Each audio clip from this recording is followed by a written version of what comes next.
Welcome back to the channel, everyone. Today we have another cool unboxing of a new kit that just became available. Unfortunately, this, I believe, is only available in Asia.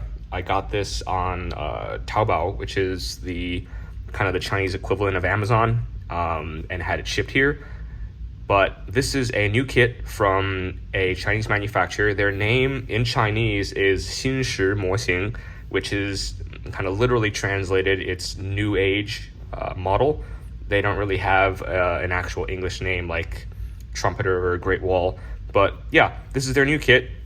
It's the J-36. I guess it'd be a 6th generation aircraft.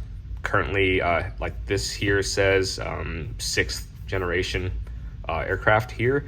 And then I guess the official box art says Chinese Air Force experimental fighter aircraft. Kind of the jury's still out on whether or not that's going to be a fighter. This thing's pretty massive, but either way, this is what the box looks like. Front of it, side, this has got some information on kind of the short history of this aircraft. It kind of first first showed up on the internet in late December around Christmas 2024, and we've been getting more and more photos of it kind of floating around online. So that's a Chinese blurb if you do wish to pause that. A little QR code, some information about the manufacturer, and made in China, obviously, since 1991. I don't know what other kits these guys have made. Be kind of cool to see though.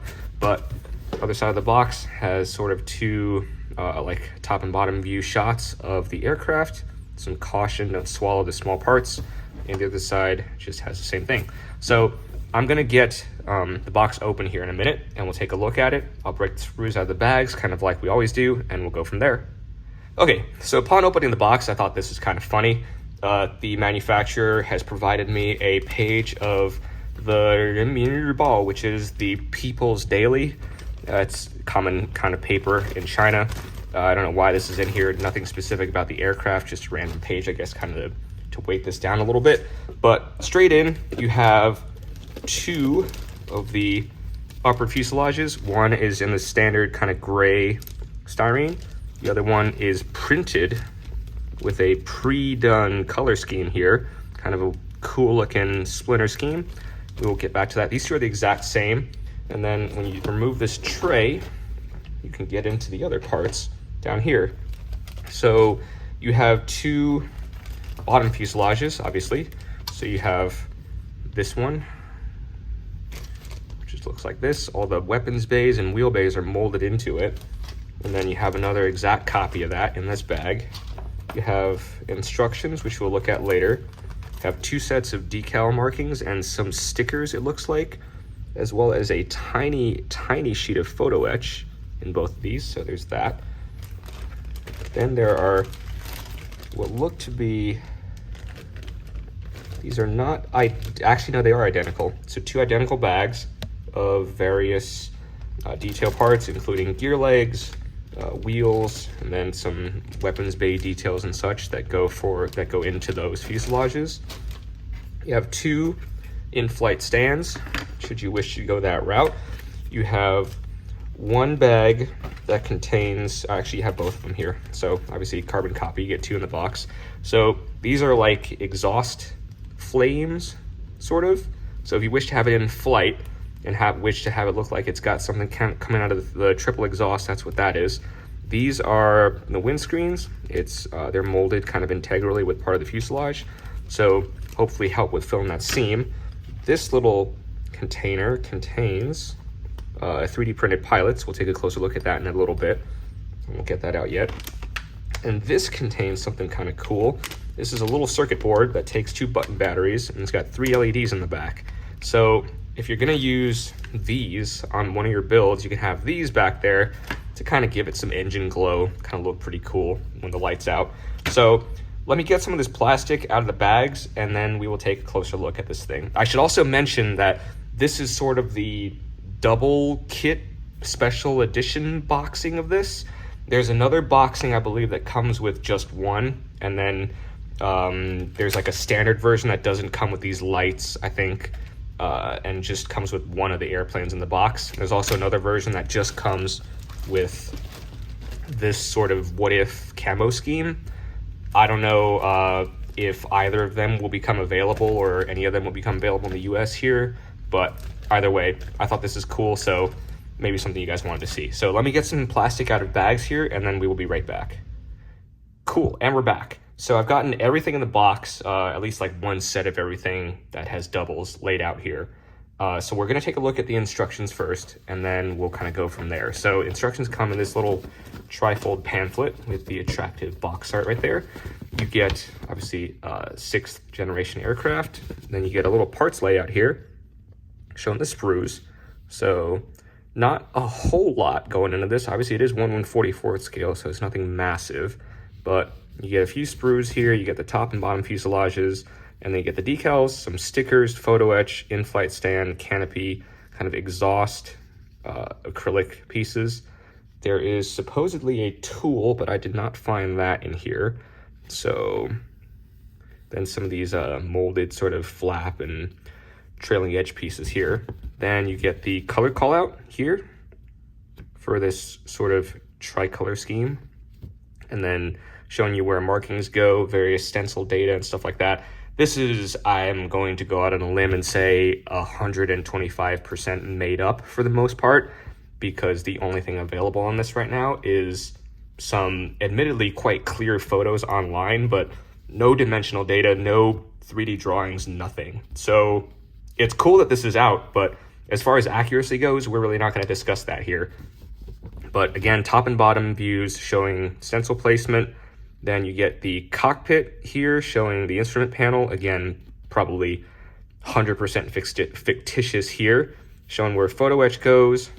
And then on the back, you get the actual assembly sequence. So you got the sort of trailing edge control surfaces going in.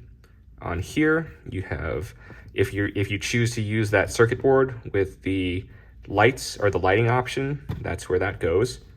And then adding in the bomb bay, the various fictitious ordnance and all that. Bomb bay doors, landing gear doors being added here. There's the bomb bay doors right there. Adding in some part of the car using that tool. I couldn't find this tool, so maybe it's somewhere and I just missed it somewhere, but, or you have the closed bomb bay option, adding in the landing gear should you wish to do that. And this is kind of cool. This is actually, you get a magnet in the kit, and that's how you kind of turn on the lights. So I'll demonstrate that for you guys in a minute here. But yeah, that's the instructions right there. Let me get this out of the way. Let me break the decals out of the bag too, and we'll take a look at those before we look at the parts.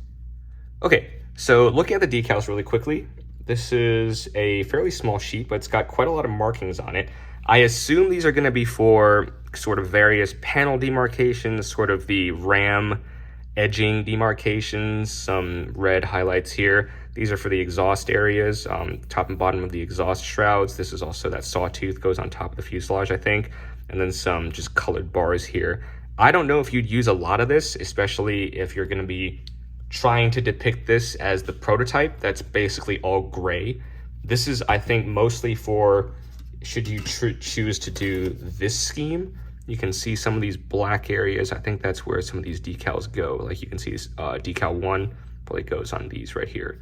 But yeah, so nothing really to talk about on the decal sheet. Looks nicely printed. I can't really comment how these work. I can't tell who's printed these, but they're kind of a matte finish. So you can kind of catch the edges right there. Generally nice colors, very solid, all kind of in this blue hue. I don't know if that's kind of more to go with that, or if it's just how they're like a limit of their capabilities of printing. But that's a decal sheet. There's also a little sheet of stickers, which are reflective. So this is going to play havoc on the camera. I apologize about that. But some of the kind of reflective areas, also the formation lights right there, are on this adhesive sticker sheet. This is very similar to what you get in Bandai Gundam kits, it seems. So some of the reflective areas, I think those are formation lights. That's the HUD right there, number 5, and the formation lights, this is probably for landing lights down here. So yeah, there's that.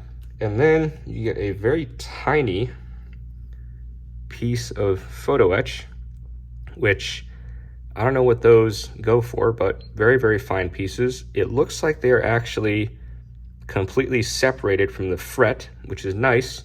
It's got this little sort of plastic backing on it, otherwise you would lose these. So be careful peeling that off and you should be fine.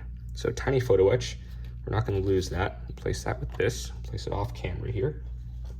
Okay, excuse me. All right, so now we can take a look at parts.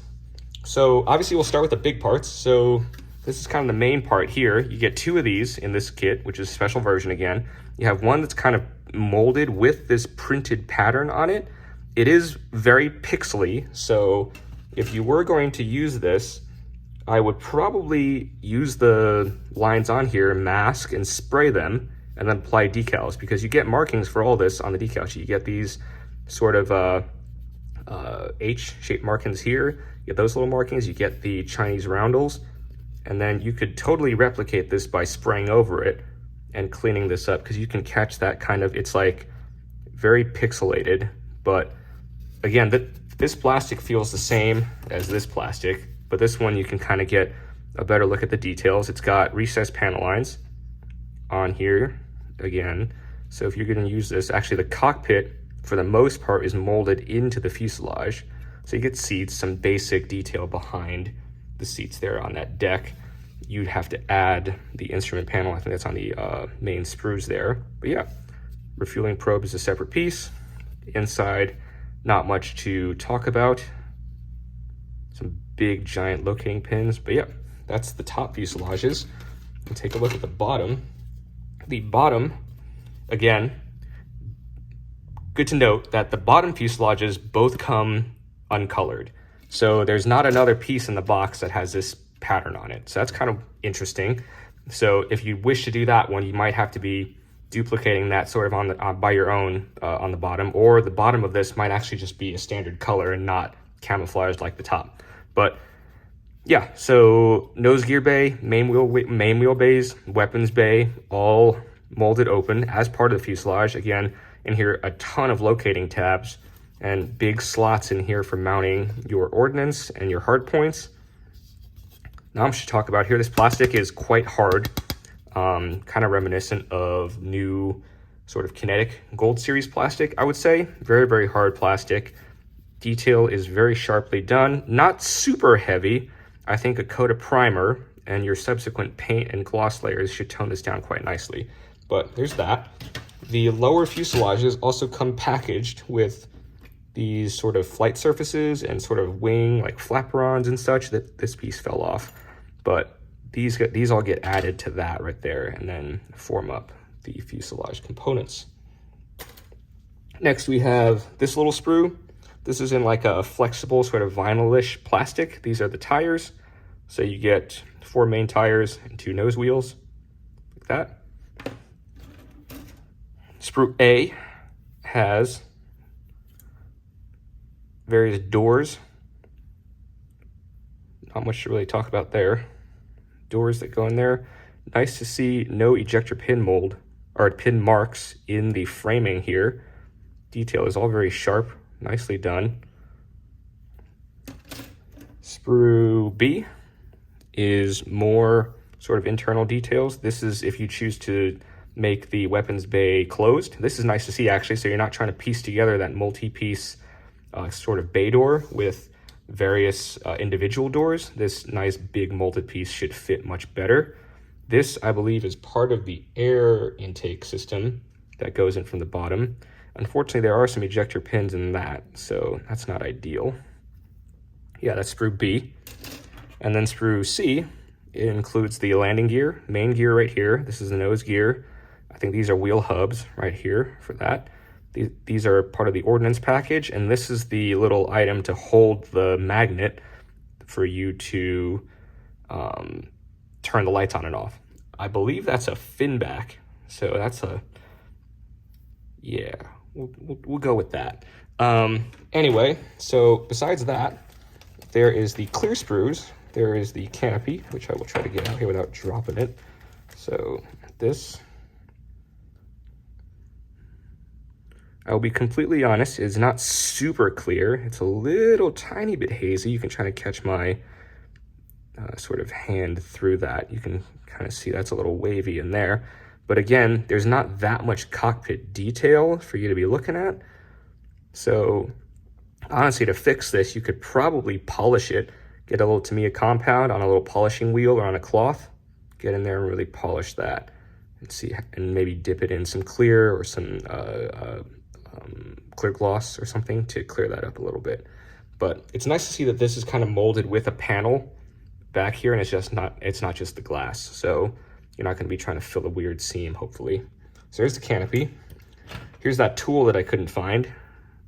It was a molded clear tool. I'm not sure what this exactly does, but it's here. And then these are the kind of LED exhaust plume pieces, for lack of a better term, that go with the jet should you wish to build it with the LEDs, which are here. They look like this. I believe they slot in something like that. I just heard something click, so guessing that's what that does. And then you get this magnet. I've attached it to a tweezer so I don't lose it. But then you can touch this area and it does light up. So I don't know what these blue lights are for. Whether or not that's for the warp drive is to be determined, but the exhaust is also red, which is eye-catching, but I'm not sure if that's accurate. But this is like having the exhaust all on and having these blue lights on. And if you tap it again, it starts to pulsate a little bit. It's hard to catch on camera, but it pulsates between sort of red and a little purplish tone. But yeah, and then you tap it again and it goes off, and tap it again and it goes off. I will turn the lights off here in a little bit and try this again for you guys so you get a better view. But for the moment, let's take a look at the 3D printed pilots. These are absolutely tiny. I can already envision the nightmare of getting these off. But there's the pilots. They are absolutely tiny. They are wearing full helmets with oxygen masks, and they're holding the controls in their hands already. So this is going to be a nightmare to clean up, but they are there. So do with that as you will. Close that up. Don't lose those. That about wraps us up. So I'm going to turn the lights out here and we'll demonstrate these again, sort of in dim light, and we'll be right back. Okay, so we're back with some of the studio lights off. I apologize for the shadows. Hey, what's up? But I'm going to demonstrate to you guys the LED feature so that it's a little bit more visible. So once again, this is a little magnet that comes with the kit. I've added batteries into this little circuit board, and I've kind of dry fitted this exhaust plume thing over it. So now if you touch the little area right there, it turns on. Look at that. Damn. So yeah, you have your blue freaking warp drive modules going there. You have your red. It looks purple on camera, but it's red to my eye. You have your red exhaust flame sort of thing. And it's cool because the inside of these are actually molded with little rings, so it almost looks like the thrust diamonds in there. I'm sure if it was completely dark in this room, this would look actually quite impressive. It's not accurate for a jet exhaust unless this thing is running off of an ion engine or something, but it definitely looks cool. Having this as a desk piece and being able to light this thing up, that is pretty cool. So again, this is all on. So you have the blue lights on, you have the engines on, and if you tap it again, they flash. And that's probably emergency mode. I don't know. Tap it again, and it goes into like this pulsating sort of look. This actually looks pretty cool. If I was to have this sitting on my desk, I'd probably keep it in that mode. It actually looks quite pretty. Again, how accurate this is completely, accuracy is out the window on this, but it's kind of cool. And then if you tap it again, it goes off. So yeah, there you have it. Let me get the lights back on and then we'll wrap this up. Cool, and we're back with the lights on here. And I was just looking at the instructions again. It looks like for that sort of splinter camo one, it's only splinter camo on top. So on the bottom, it's just a solid gray color. But if you were to do that one, it does come with this sort of pre-colored sort of scheme on top already. Again, it's very, very pixelated. Probably the limitations of printing color onto plastic. But you could use this and mask up. And this scheme actually, with the more grayish and kind of dark gray, light gray, and then sort of whitish gray camo actually looks pretty cool. Much less toy-like than this. So, I mean, there's 2 of them in this box, so I'll probably build 1 of each. Again, as far as accuracy goes, no comment here on that, but from looking at blurry photos to having a 1/144th scale kit, so to speak, on the table, on the bench, that we can build into a cool little desk model in a couple months, I think actually pretty cool. So again, this is a Chinese company called New Age Model. I don't know if they will become available in the US here. If you desperately want one, please shoot me a DM or write a comment below and I'll reach out to you. I can try to get you one. Other than that, probably going to be very rare to see these here in the States. But again, if you have any questions about this kit, otherwise, if you want to see it built, we will be having this on the bench. Check our Instagram, check our Facebook. Till then, thank you for watching, and we'll see you on the next one. Peace out.